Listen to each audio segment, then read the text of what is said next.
It is Saturday morning, and I'm just kind of hanging out in my apartment.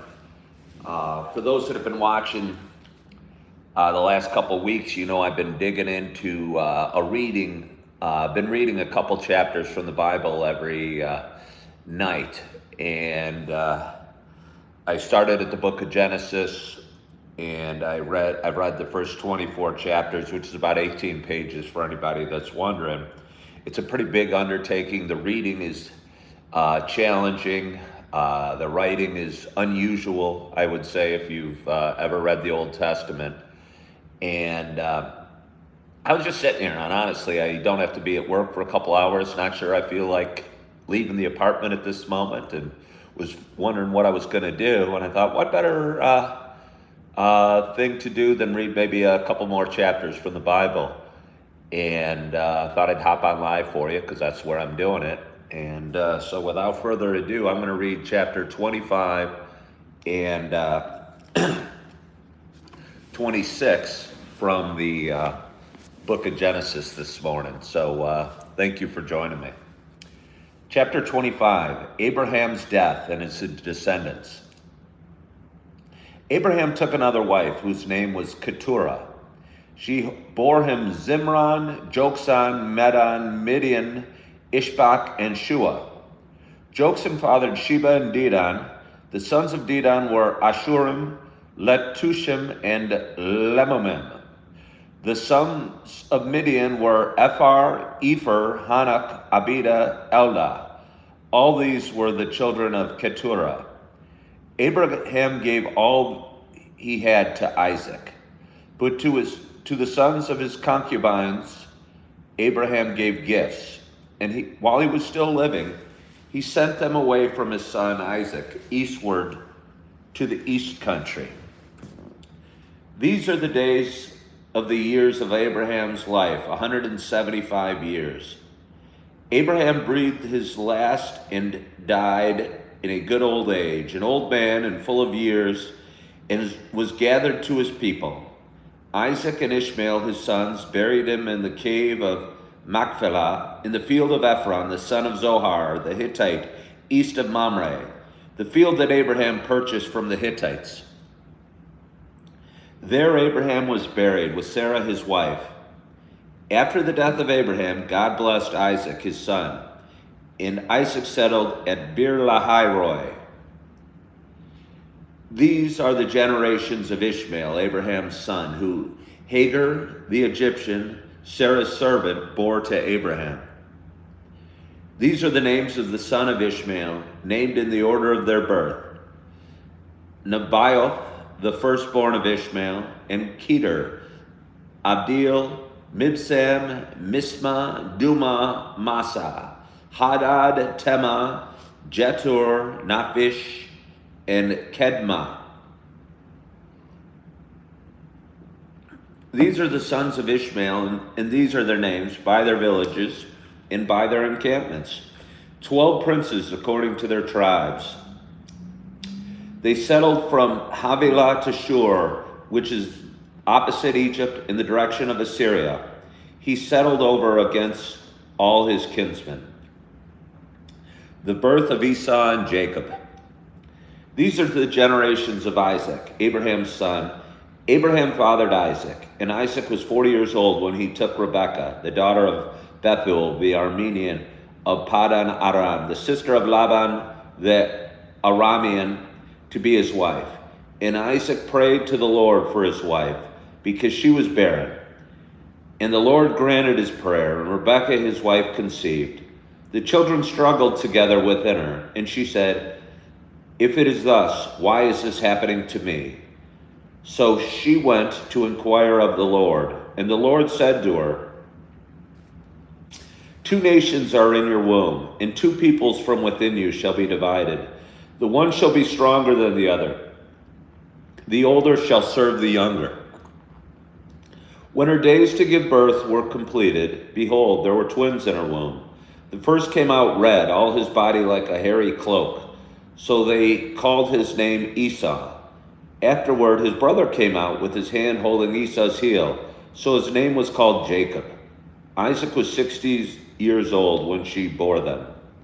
When the boys grew up, Esau was a skillful hunter, a man of the field, while Jacob was a quiet man, dwelling in tents.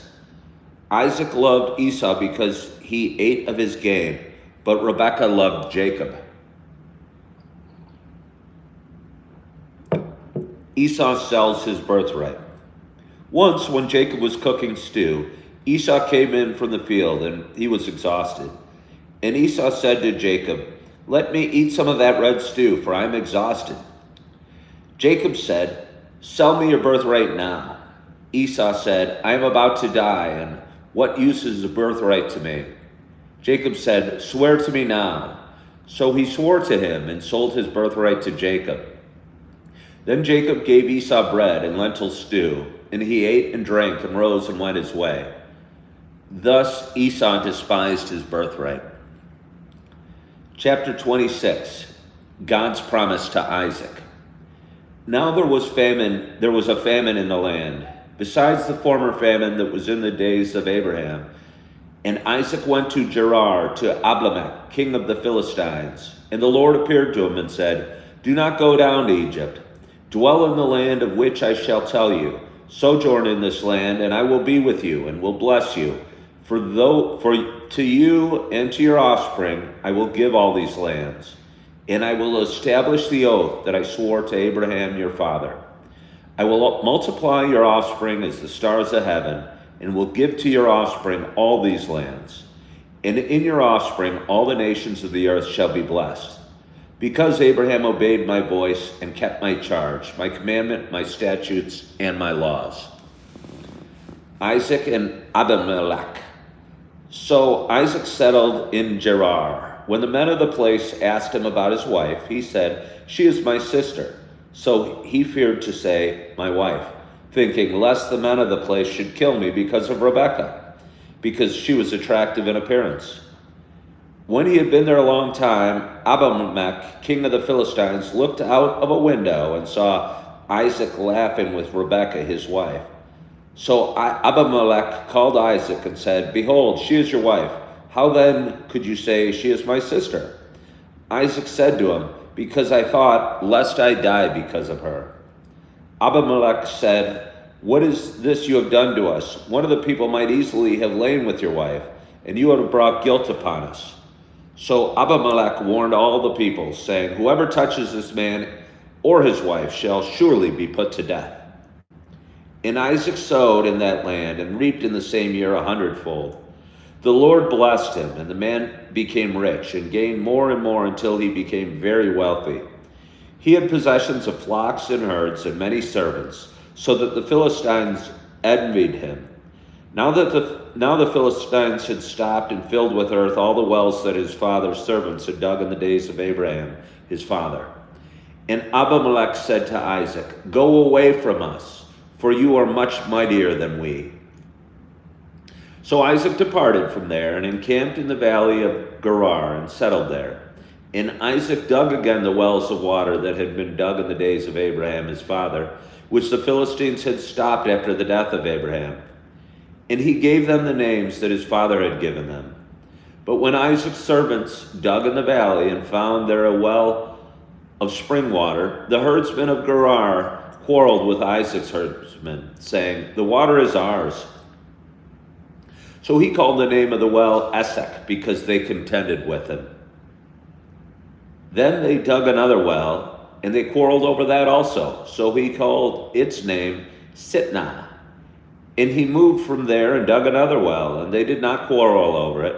So he called its name Rehoboth, saying, "For now the Lord has made room for us, and we shall be fruitful in the land." From there he went up to Beersheba, and the Lord appeared to him the same night and said, "I am the God of Abraham, your father. Fear not, for I am with you, and will bless you, and multiply your offspring for my servant Abraham's sake." So he built an altar there, and called upon the name of the Lord, and pitched his tent there. And there Isaac's servants dug a well. When Abimelech went to him from Gerar with Ahuzzath his advisor, and Phicol, the commander of his army, Isaac said to them, "Why have you come to me, seeing that you hate me and have sent me away from you?" They said, "We see plainly that the Lord has been with you." So we said, "Let there be a sworn pact between us, between you and us, and let us make a covenant with you, that you will do us no harm, just as we have not touched you and have done to you nothing but good, and have sent you away in peace. For now the blessed of the you are now the blessed of the Lord." So he made them a feast, and they ate and drank. In the morning they rose early and exchanged oaths. And Isaac sent them on their way, and they departed from him in peace. That same day Isaac's servants came and told him about the well that they had dug, and said to him, "We have found water." He called it Sheba. Therefore the name of the city is Beersheba to this day. When Esau was 40 years old, he took Judith, the daughter of Beeri the Hittite, to be his wife, and Basemath, the daughter of Elon the Hittite, and they made life bitter for Isaac and Rebekah.